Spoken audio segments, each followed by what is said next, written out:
Nico Clavano. Ito ang kanyang sabi, di ba? Oo. Ang sabi niya rito ay hindi kompleto. Hindi Clavano? At sabi naman ni Kong Lebiste, paano mo nalaman na hindi kompleto? At Ibig sabihin, kulang? ibig sabihin meron kang kopya na kompleto, di ba?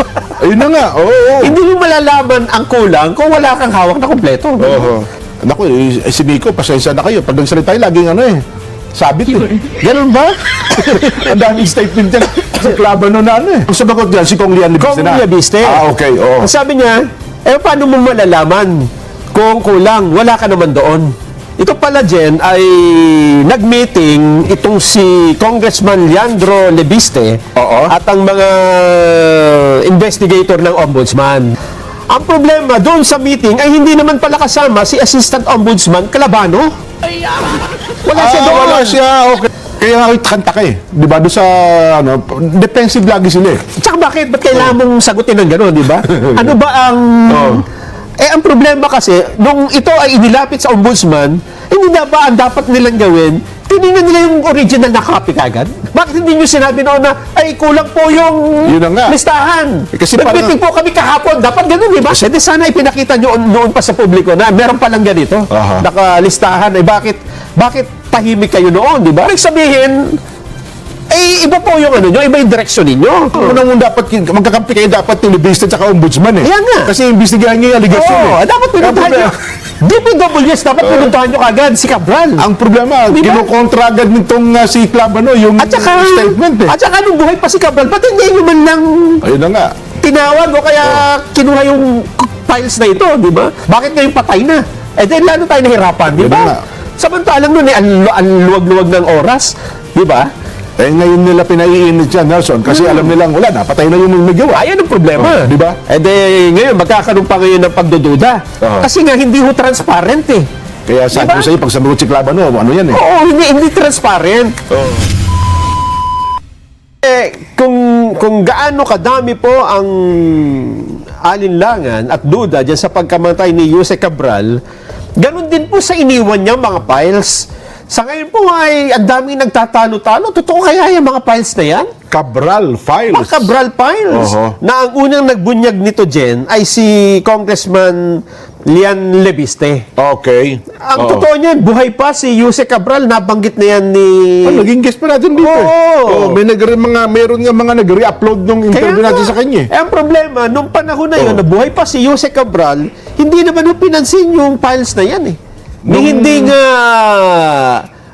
sabi nga ay, ano tawag doon? Pangalagaan eh, no? Oho. At Parang wala ka eh. nag-interest eh. Oo. Diba? Wala. Bukod tanging si Kong Lian lang ang nag-interest eh. Ngayon patay na, tsaka Oo. natin pinagkakaguluhan, di ba? Oho. At sinasabi natin, ako, hindi man totoo yan. Nako. Samantalang noong nandiyan pa si Jose Cabral at pwede pa niyang sabihin na, Totoo ba ito? totoo ba o Hindi ito?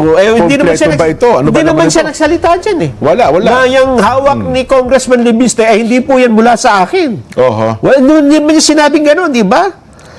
Ngayon, meron natang statement si Secretary Vince Dizon tungkol sa Cabral Files eh. Oo. Di ba? Ano sabi Ang niya? sabi niya yata parang hindi niya ino-authenticate na yun nga ay lehitimong buong Cabral Files. Nagaling sa kanya. Nagaling sa kanya. DPWH. Kasi may nauna atang statement na para baga ino-authenticate daw ng Secretary Vince Dizon yung Cabral Files na yun. Yun. Di ba? Eto naman. Oh. Sunod-sunod na ho, nagde-deny dun sa files na yan. Nako. Pati ho si Assistant Ombudsman Nico Calabano ay nagsalita Ano ba na. pangalan niya? Nico. Oh. Oo. Naku, si Miko, pasensya na kayo. Pag nagsalita, laging sabit eh. Ganun ba? Ang daming statement yan. Si Clavano na Ang sabi po nito, lumapit ang mga investigador kay Lebiste para suriin ang tuniguri ang Cabral Files. Pero hindi po ito isinabmit ng congressman lahat ng dokumento. Oho. Hindi lahat. Ang giit ni Calabano, hindi kasama sa grupong nakausap niya noong November 26. Iginit din niya na si Calabano ay hindi daw nakausap ni Lebiste. At sa pahayag naman kahapon, nanawagan si Lebiste kay Secretary Vince Dizon na ilabas ang Cabral Files para matapos na ang question kung alin nga ba ang totoong listahan at yung kontrobersya ng mga insertion. Ang binabanggit lang yan, hindi kompleto eh. Oo. So, kung hindi kompleto yun, katanggap-tanggap din itong files ng Cabral. Hindi nga lang kompleto. May kulang. May kulang lang. Tsaka sabi naman Ganun ba ibig sabihin ni Clabano? at sabi naman ni Kong Lebiste, hindi pag compare natin, meron naman kayong kopya eh. Yun na pala. Di ba? Tama. Oo. Paano mo nalaman na hindi kompleto? At Ibig ano ang sabihin kulang? Ibig sabihin meron kang kopya na kompleto, di ba? Ayun na nga. Oo. Hindi mo malalaman ang kulang kung wala kang hawak na kompleto. di ba? Oo. Pero hindi yan sinabing hindi totoo yung Cabral files. Hindi lang kompleto. Pakinggan natin. Sige nga. Assistant Ombudsman. Good morning, everybody. I would like to issue the statement on the so-called Cabral files. I would like to start by saying that the Office of the Ombudsman recognizes the heightened public interest, the commentaries, and even speculation surrounding the so-called Cabral files. We reiterate that the shared objective of all concerned institutions and even individuals should be very clear at this point. We need to establish facts. We need to uphold transparency, and we need to hold accountable any individual found to have committed any wrongdoing. So all our actions must lead to these. And so at this point, the office deems it necessary to clarify a few things. First of all, the Office of the Ombudsman has actually been approached by multiple sources claiming to possess copies of the supposed Cabral files. These claims underscore and really highlight the importance of distinguishing between original evidence on the one hand and secondary or third-party copies on the other hand.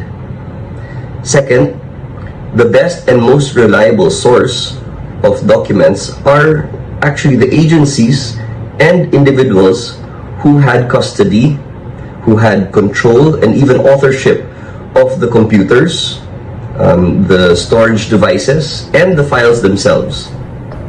Evidence that is derived directly from these sources will naturally carry far greater evidentiary value than copies that are circulating outside official custody. Third, the office emphasizes that soft copies of documents held by third parties, especially those in the format of Word or Excel, inherently lose evidentiary credibility as they are susceptible to alteration, incomplete context, or manipulation. As such, these materials cannot, by themselves, be treated as conclusive evidence. Next, after Congressman Leandro Leviste publicly claimed to possess the complete list in the supposed Cabral files, investigators from the Office of the Ombudsman approached him as a matter of prudence and diligence while the former Undersecretary Kathy Cabral was still alive and was actually represented by counsel at that time. During this engagement, Congressman Leviste presented only limited portions of the list, responsive, in fairness, to specific inquiries. But he did not present the entire set of files he claimed to possess, even when asked to do so. This will differ from the Congressman's public statements suggesting that the full Cabral files had already been shown to or reviewed by the Office of the Ombudsman. At present, the Central Processing Unit, or the CPU, is now secured, sealed, and under the custody of the Office of the Ombudsman. And the office considers this a critical development as it allows the investigation to proceed on the basis of an original digital piece of evidence. And so now, as an update, the office is preparing to conduct a digital forensic examination of the CPU of the former USEC. And this will be done transparently and in coordination with the Commission on Audit, COA, with the DPWH, the Office of the Ombudsman, of course, and the PNP Anti-Cybercrime Group. And this is to ensure the integrity of the whole process.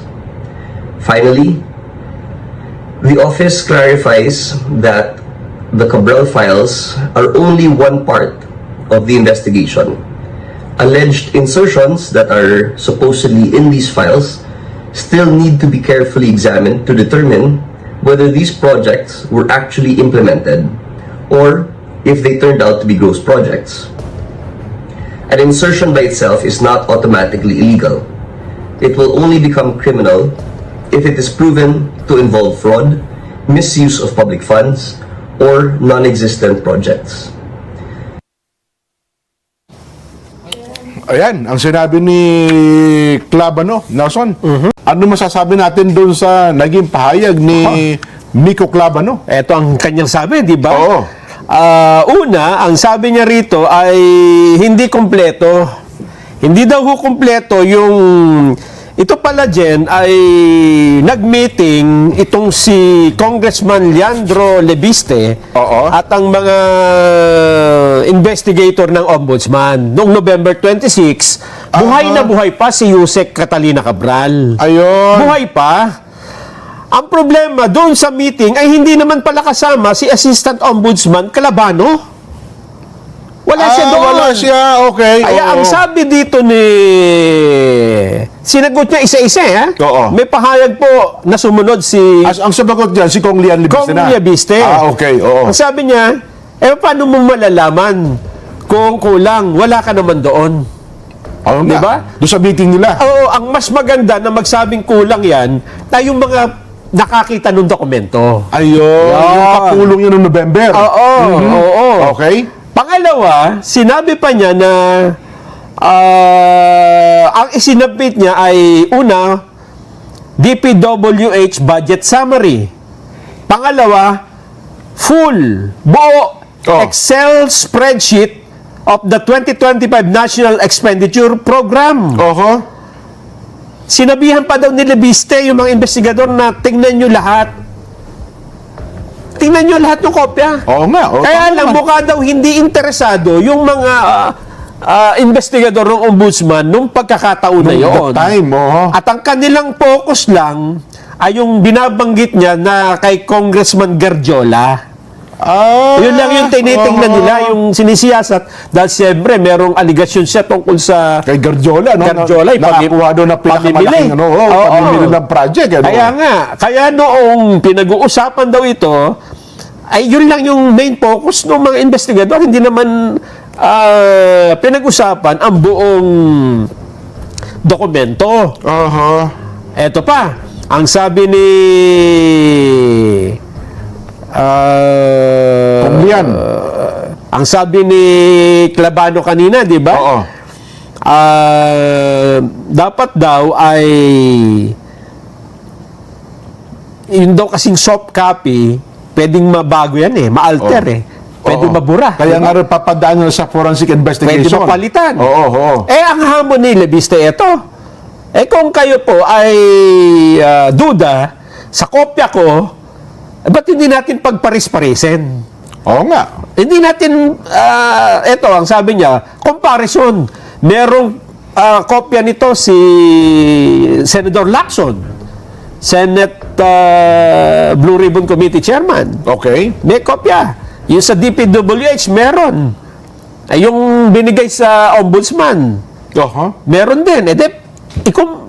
Pagkukumparahin natin. Compare tayo ng notes. Tingnan natin kung sino yung nagbago. Sino yung Sino nag-iba? Ayun. Ano na mas authentic, di ba? Ayun ang sabi niya. Oo. Kaya naninindigan siya si Kong Lebiste na kompleto yung hawak niya. Ito yung galing mismo kay Yusek Cabral. At kung ano man yung kine-question dito, compare notes tayo. At saka sinasabi pa ni Clabano kayo na meron naman anya din nakalista na hindi naman anya na-implement. Parang hindi ata na isa katuparan daw. Wala naman sinasabing ganun. Basta ito listahan, di ba? Yun na nga. Hindi naman, tama naman. Hindi naman niya sinay-claim na lahat ng insertion Mai-implement anomalya o kagad. nasa katuparan. Saka anomalya agad, di ba? Oo.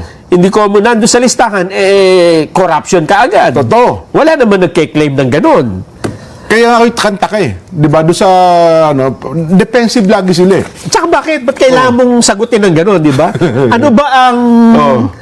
ang problema kasi, nung ito ay inilapit sa ombudsman, hindi na ba ang dapat nilang gawin, tinignan nila yung original na copy kagad? Tsaka dapat niya kasi si Kong Lian Libiste, parang nagko-complain din eh. Oo. Ang unang dapat, magkakampi kayo dapat ni Libiste tsaka ombudsman eh. Kaya nga. Kasi imbestigahan niyo yung aligasyon eh. Dapat pinuntahan Kaya nyo. DPWS, dapat pinuntahan nyo kagad si Cabral. Ang problema, Di ba? kinukontra agad nitong si Clavano yung At saka, statement eh. At saka nung buhay pa si Cabral, ba't hindi nyo man lang Ayun na nga. tinawag o kaya kinuha yung files na ito, di ba? Para i-compare mo kung totoo nga o hindi. Bakit ngayon patay na? Eh dahil lalo tayo nahirapan, di Yun na nga. ba? Samantalang nun ang luwag-luwag ng oras, di ba? Eh ngayon nila pinaiinit yan, Nelson, kasi alam nilang wala na, patay na yung may gawa. Ayan ang problema. Di ba? Eh de, ngayon, magkakaroon pa ngayon ng pagdududa. Kasi nga, hindi ho transparent eh.